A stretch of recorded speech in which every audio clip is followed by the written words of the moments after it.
দরদ মাখা শরীর নিয়ে বসে যান রে বাবা। আমার নবী মরণের আপন হবে, আমার নবী কবরের সাথী হবে, আমার নবী এমন একটা ময়দানে আপন হবে রে। এই সোনাই মোরে মাঠটা দেখলে সহজে বুঝতে পারি, মাথায় যেন রৌদ্র না লাগে। মুফতি গোলাম রব্বানী কাসিমি আপনাদের সন্তান উপরে তিরপালের ব্যবস্থা করেছে, মানুষ যেন মাটির মধ্যে বসে যেন কষ্ট না পায়, এই জন্য চেয়ারের ব্যবস্থা করেছে, ফ্যান দিয়েছে, লাইট দিয়েছে, সুন্দর একটা পরিবেশ করেছে। মাথার উপরে তিরপালটা কেন দিল? ও তাহির হুজুর, তিরপালটা দিছে এই জন্যে মাথায় যেন সূর্য না লাগে, এই জন্য তিরপালটা দিয়েছে।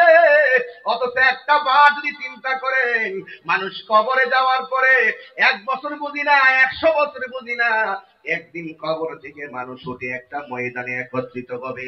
আমি শুধুমাত্র হাদিসটা বলে শেষ করে দিয়ে যাবো এ বাবা। কি মাঠে যাবে জানেননি?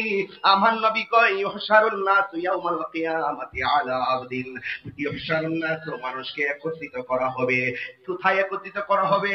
ইয়াউমাল কিয়ামাতে, কিয়ামতের দিন, মানে হাসরের ময়দান। আলা আরদি, একটা জমিনের মধ্যে সকল মানুষদেরকে একত্রিত করা হবে। ফাইদা আফরা, ওই ময়দানটা কেমন জানুনি গো? ওই ময়দানটা হবে একেবারে পুরা মাটির ময়দান। হাদিসের ভাষা বলছি, ওই ময়দানটা হবে পুরা মাটির ময়দান।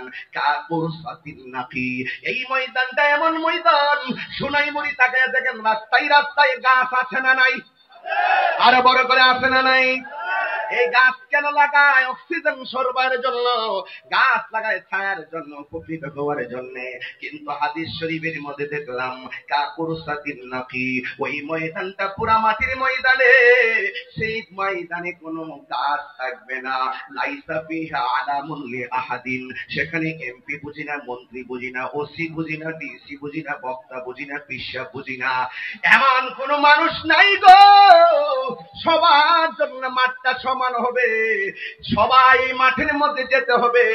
আয়েশা সিদ্দিকা রাদিয়াল্লাহু তাআলা আনহা বলেন, আমি নবী পাক সাল্লাল্লাহু আলাইহি সাল্লাম থেকে শুনেছি। কয় কি শুনেছেন? কয় ইহশারুন নাস ইয়াউমাল কিয়ামাতি, হাসরের ময়দানে মানুষ যখন একত্রিত হবে, হুফাতান উরাতান, তার গায়ের মধ্যে কোনো কাপড় থাকবে না, পায়ের মধ্যে কোনো জুতা থাকবে না, খতনাবীর অবস্থায় মাঠের দিকে দৌড়ায়া দৌড়ায়া যাবে রে।